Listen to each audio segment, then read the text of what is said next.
మతం మారుతున్నారు మతం మారుతున్నారు అని అంటున్నారు కదా, ఆ మతంలోకి ఎలా వెళ్ళిపోతున్నారు మన హిందూస్ అని ఎవరైనా ఆలోచించారా? వాళ్ళు ఏ మాటలు చెప్పి మన హిందూస్ ని వాళ్ళు దగ్గర చేసుకుంటున్నారు? మన హిందూస్ లో మన వాళ్ళకు మనం గౌరవం ఇస్తున్నామా లేదా అని ఆలోచించారా? వాళ్ళు రమ్మంటే వెళ్ళిపోవడానికి, పిలవగానే వెళ్ళిపోవడానికి వాళ్ళు అంత చేతగాని వాళ్ళు ఏం కాదు కదా. వాళ్ళు ఏ మాటలతో వాళ్ళని అట్రాక్ట్ చేస్తున్నారు అన్నది ఆలోచించండి.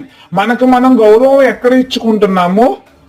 వాళ్ళ మతంలో పక్కవాడికి ఒంట్లో బాగోపోతే వాడు ఏ మతం అని అడగడు, అమ్మా ప్రార్థన చేయనా అంటాడు. మీరు ఏ ఆసుపత్రిలో అయినా చూడండి, వాళ్ళ మతం వాళ్ళుగా ఉన్నారు అంటే పక్కన ఏ మతం అని ఆలోచించకుండా నేను నీ గురించి ప్రార్థన చేస్తాను అమ్మా అంటాడు. అంటే సగం జనం పడిపోవడానికి కారణం మెయిన్ పాయింట్ అండి అది.